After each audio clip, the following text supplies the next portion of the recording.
10,000 metre উচ্চতায় উড়ন্ত একটি বিমানের ককপিটের সামনের কাছে হঠাৎ একটি ছিদ্র দেখা গেল। ক্যাপ্টেন সঙ্গে সঙ্গে বিপদ সংকেতটি বুঝতে পারলেন এবং জরুরি অবস্থার কথা জানিয়ে গ্রাউন্ড কন্ট্রোলের কাছে ফিরে আসার অনুমতি চাইলেন। কিন্তু তার কথা শেষ হতে না হতেই এক প্রচণ্ড শব্দে পুরো কাঁচটি ভেঙে গেল। প্রচণ্ড বাতাসের চাপ এতটাই বিপজ্জনক ছিল যে পাইলট বিমানের জানালাটি বাইরে টেনে আনেন।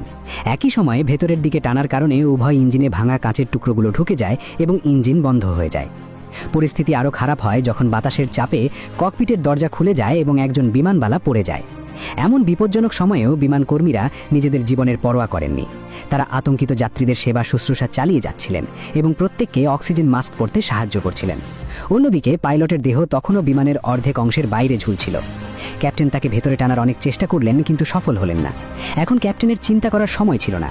তিনি তার সমস্ত মনোযোগ দিলেন বিমানটি নিয়ন্ত্রণ করা এবং এর উচ্চতা কমানোর দিকে। বিমানটি দ্রুত নিচে নামছিল। এমনটা চলতে থাকলে মাত্র 2 মিনিটের মধ্যেই বিমানটি বরফে ঢাকা পাহাড়ের সাথে ধাক্কা খাবে এবং ভেতরে থাকা সকল যাত্রী নিহত হবে।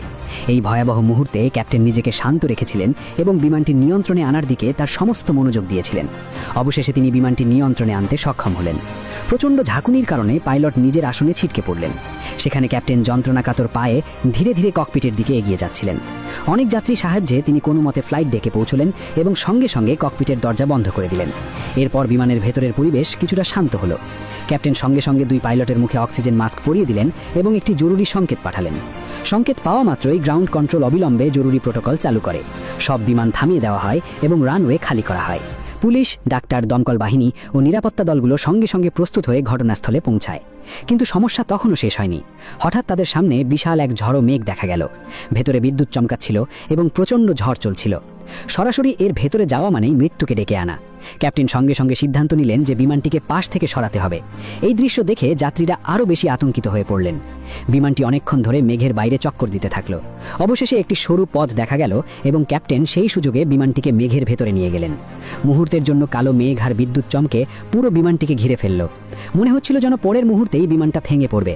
ক্যাপ্টেন দম বন্ধ করে কন্ট্রোলটা শক্ত করে ধরে রেখেছিলেন এবং সেটার দিকে নজর রাখছিলেন। ঠিক তখনই আকাশ থেকে বড় বড় বাজ পড়তে শুরু করলো, যেগুলো অনবরত প্লেনটার উপর এসে পড়ছিল। বিমানটি যেইমাত্র মেঘের আড়াল থেকে বেরিয়ে আসতে যাচ্ছিল, অমনি রাস্তাটা হঠাৎ বন্ধ হয়ে গেল এবং বিমানটি রাডার থেকে অদৃশ্য হয়ে গেল। গ্রাউন্ড কন্ট্রোলে বসে থাকা সবাই মাথা নত করলো। প্রত্যেকেই ভাবলো যে এখন আর কেউ বেঁচে থাকবে না। কিন্তু তারপর হঠাৎই বিমানটিকে আবার আকাশে মেঘ ভেদ করে উড়ে আসতে দেখা গেল। সবাই কিছুটা স্বস্তি পেল, কিন্তু পর মুহূর্তেই তাদের সামনে এক নতুন সমস্যা এসে দাঁড়ালো। ঠিক তাদের সামনেই ছিল বরফে ঢাকা এক বিশাল পাহাড়। ক্যাপ্টেন সঙ্গে সঙ্গে বিমানের দিক পরিবর্তন করে সেটিকে ওপরে তুলতে শুরু করলেন। অবশেষে বিমানটি কোনো মতে সেই পাহাড় থেকে বেরিয়ে এলো। 3 ক্যাপ্টেনের সম্মিলিত প্রচেষ্টারে বিমানটি ধীরে ধীরে নিচে নেমে রানওয়েতে পৌঁছলো এবং